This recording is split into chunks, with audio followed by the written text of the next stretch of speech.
Alors que toute l'attention de la communauté internationale était concentrée sur le sommet entre Donald Trump et Xi Jinping à Pékin, le dictateur russe a lui aussi décidé d'attirer l'attention sur lui, mais malheureusement de manière sanglante.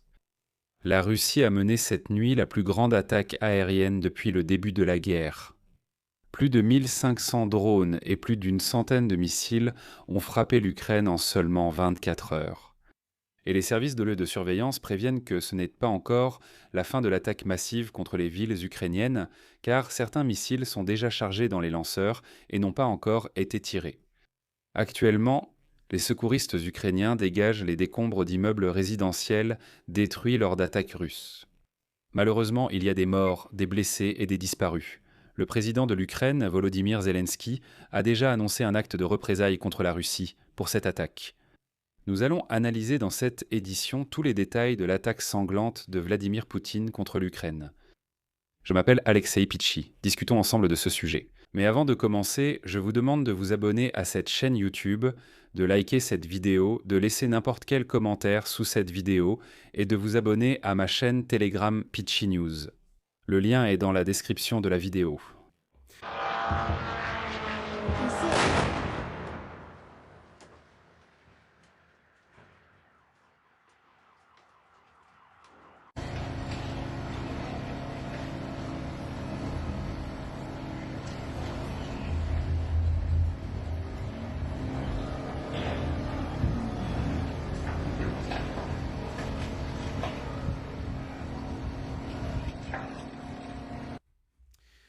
Ainsi, il a été officiellement déclaré qu'au cours des dernières 24 heures du 13 mai à 8 heures du matin au 14 mai à 8 heures du matin, la Russie a lancé plus de 1600 drones et missiles.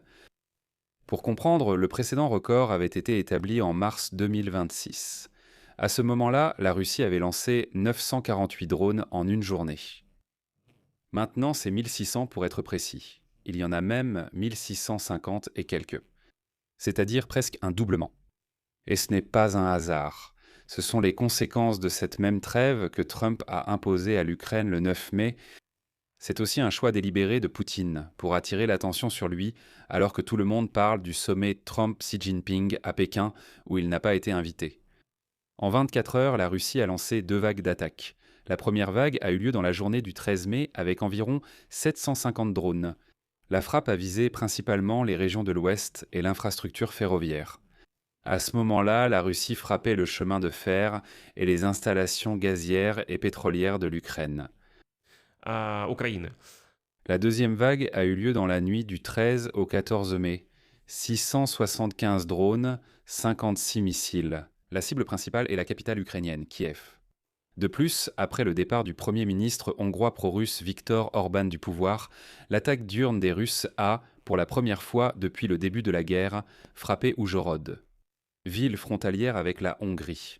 Budapest a convoqué l'ambassadeur russe pour s'expliquer, une première depuis le début de la guerre. Maintenant, les détails de la frappe nocturne sur Kiev. Les forces aériennes ukrainiennes rapportent que la défense antiaérienne a abattu ou neutralisé 652 des 675 drones et 41 des 56 missiles. On pourrait penser 90%, 90%. C'est un bon résultat. Mais les 7% restants sur 1600 missiles et drones, cela fait plus de 100 frappes réelles. Et voici leur signification sur le terrain. Quartier d'Arnitsky à Kiev, l'entrée d'un immeuble résidentiel de 9 étages s'est partiellement effondrée. Les photos montrent des décombres de béton et d'armature à la place des appartements. Selon la police et le maire de Kiev, Klitschko, il y a 5 morts et 44 blessés dans tout Kiev. 11 personnes ont été extraites des décombres. Parmi les blessés, un bébé d'1 mois a survécu. À midi, le service national des situations d'urgence a annoncé qu'au moins 20 personnes étaient toujours portées disparues à la suite de l'effondrement d'un immeuble dans le district de Darnitsky à Kiev. Des frappes ont également visé le secteur énergétique, DTEK. Это крупнейшая частная энергетическая. La plus grande entreprise énergétique privée d'Ukraine a signalé des dommages à un poste de transformation et à une ligne haute tension à Kiev, perturbant l'approvisionnement en eau. Dans la partie est de la capitale, à Kremenchuk, dans la région de Poltava, il y a également eu une frappe contre le secteur énergétique industriel. Des milliers d'abonnés sont privés de gaz. Et ici, concernant Kiev, je tiens à souligner qu'on ne peut une fois de plus pas faire confiance aux Russes. Ce sont des êtres sauvages, sales, tout simplement répugnants. Je vais expliquer pourquoi je parle de cela de manière aussi critique. Souvenez-vous comment les Russes criaient que si quelque chose arrivait sur la place rouge le 9 mai, alors ils attaqueraient Kiev. Rien n'est arrivé sur la place rouge, mais les Russes ont attaqué Kiev, et de manière assez massive. Et il est évident qu'ils ont utilisé cette trêve comme un moment pour préparer cette attaque. Voilà pourquoi tout ce qu'ils crient depuis ces marécages à Moscou ne mérite absolument aucune attention. Encore une fois, ce sont des Russes sauvages et sales à qui on ne peut absolument pas faire confiance. Et vous, les Russes qui regardez mes émissions, fichez le camp d'ici. Vous n'êtes que de la poussière, des déchets sans place dans le monde civilisé. Ah, continuons. Des frappes ont également touché Kharkiv. Sinegubov, chef de l'administration militaire régionale de Kharkiv, a annoncé des attaques contre les quartiers Tchevchenkivski, Saltovski et d'autres zones de la ville. 14 personnes sont blessées, dont 2 grièvement, toutes victimes de traumatismes dus à des explosions.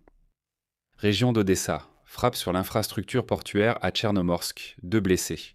Tchernomorsk est l'un des principaux ports céréaliers par lesquels l'Ukraine exporte des céréales vers l'Afrique et l'Asie.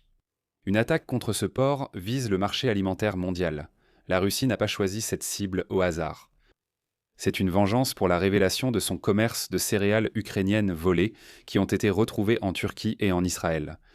Le président Zelensky a commenté l'attaque avec des mots qu'il est important de citer textuellement. Ce n'est certainement pas l'acte de ceux qui pensent que la guerre touche à sa fin. Les partenaires ne doivent pas rester silencieux sur cette frappe. Le programme Purel est essentiel pour permettre à l'Ukraine de se défendre contre ces frappes balistiques. Il est aussi dans l'intérêt de tous les partisans de la paix de maintenir la pression sur la Russie. La tactique russe est claire ici. Les drones ont attaqué par vagues pendant plus de 30 heures. Habituellement, les missiles sont lancés la nuit lorsque les gens dorment afin de causer un maximum de destruction et d'inquiétude. Le but est d'épuiser la défense antiaérienne ukrainienne et en même temps d'exercer une pression psychologique maximale sur les civils. Mais la question principale est pourquoi maintenant ? Avant le 9 mai, la Russie a annoncé ce qu'elle appelle une trêve de 3 jours et a demandé à l'Ukraine de ne pas attaquer la place rouge. L'Ukraine a donné ses garanties et, au final, a enregistré des centaines de violations du cessez-le-feu de la part de la Russie. Mais la triste vérité, c'est que cette pause a permis à la Russie d'accumuler des drones et des missiles. Alors que l'Ukraine proposait de prolonger le cessez-le-feu, la Russie préparait un assaut massif et l'a lancé immédiatement après la fin de la soi-disant trêve. Pendant que Zelensky évoquait la prolongation de la trêve, Poutine calculait combien de missiles et de drones il lancerait contre l'Ukraine dès la fin de celle-ci. Pour comprendre l'ampleur de la situation, rien qu'en avril, sur tout le mois, depuis 2026, la Russie a lancé plus de 8000 drones. C'était le chiffre mensuel le plus haut depuis le début de la guerre. Selon l'Institut pour l'étude de la guerre, ces 4 dernières semaines, les troupes russes ont perdu 70 km² de territoires ukrainiens. Autrement dit, sur le terrain, sur le front, ils reculent, ils perdent en des positions. Mais dans les airs, c'est un record. La Russie ne peut pas gagner sur le front et se tourne vers les infrastructures civiles. Et si en avril, il y avait 8000 drones pour tout le mois, en mai, en seulement 24 heures, il y en a eu plus de 1500.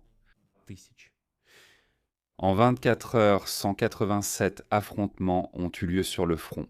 Environ 50 attaques contre les positions des forces armées ukrainiennes sur les secteurs de Pokrovsk et de Ouliaïpol. La Russie bombarde depuis les airs tout en exerçant une pression au sol. Zelensky a raison. Ce ne sont pas les actes de ceux qui veulent à la paix. Pour finir, je citerai Zelensky. Il est essentiel que des sanctions mondiales frappent la Russie.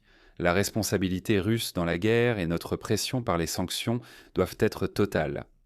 Et il est aussi très important que le monde ne garde pas le silence sur cette terreur et reste aux côtés de l'Ukraine. Et ici, les amis, je veux souligner un point important. Toutes mes vidéos sont traduites en plus de 20 langues à travers le monde. Vous pouvez aller sur la page principale de cette chaîne YouTube et voir que les actualités sur l'Ukraine et sur ce que la Russie fait contre l'Ukraine sont traduites dans un très grand nombre de langues. Le public mondial peut voir absolument tout ce qui se passe. C'est pourquoi je voudrais vous demander de soutenir financièrement cette chaîne YouTube. avec n'importe quel don via les liens et les coordonnées bancaires dans la description de cette vidéo. Je vous serai reconnaissant pour tout soutien de votre part. Et bien sûr, abonnez-vous à cette chaîne YouTube. Mettez un like et écrivez vos commentaires. C'est tout pour aujourd'hui. Prenez soin de vous.